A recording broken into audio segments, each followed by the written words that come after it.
Hello, friends. Hello, dear people. Today we will trace the myth of the Firebird. Unlike many other animals, and probably precisely because of their ability to fly, birds have, since ancient times, inspired philosophical reflection in early thinkers, been deified, and have invariably been present in the mythology of various peoples. Of particular interest are the mythological birds, which possessed non-human abilities. And can you think of that immortal fiery bird that had the ability to be reborn from the ashes in which it burned?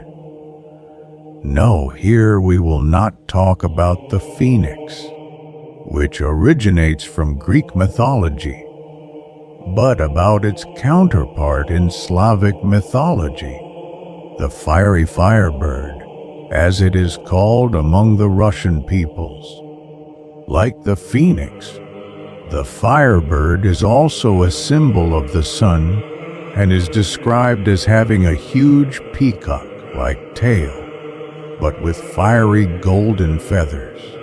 It inhabited distant lands and avoided humans in every possible way, while they in turn never ceased trying to catch it and lock it in a cage. However, anyone who approached it was struck by great misfortunes. According to the legends, the Firebird has existed since the creation of the world. It was the only one that did not reach for the forbidden fruit, the apple. For this reason, God rewarded it by granting it the ability to be immortal. When it senses that the end of its life has come, the bird sets itself on fire and dies in great agony. It is then reborn from its own ashes, beginning a new life. From here also comes the analogy with the sufferings of Christ. Christ, who is crucified, dies in immense pain, but ultimately is resurrected.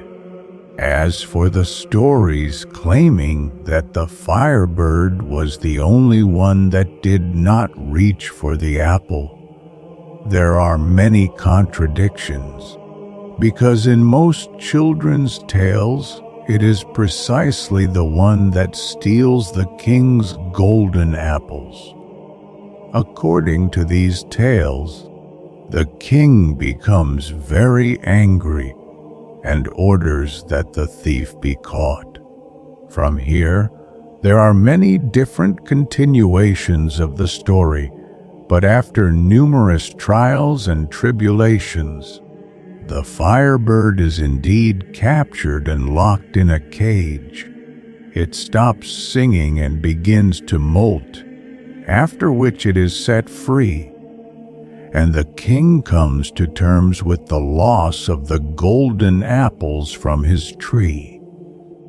After all, he has managed to see with his own eyes the most beautiful creature in the world, even if he cannot possess it, because every firebird that is captured and deprived of its freedom takes its own life.